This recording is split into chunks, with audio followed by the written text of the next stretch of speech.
Lagi pong sumasakit ang aking puson kahit tapos na po dok ang dalaw ko. Ano po ba ang dapat ko pong inumin? Ako po ay 36 years old.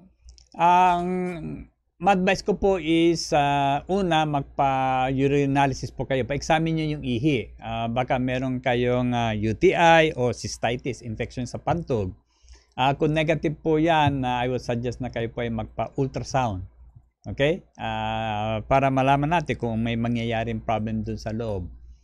Or, ang best na talagang pwedeng gawin is pumunta kayo sa pinakamalapit na doktor, magpa-evaluate po kayo para yung doktor mismo magsasabi kung ano yung proper test na pwede nyong gawin para malaman kung ano yung sanhi ng pananakit ng inyong puson.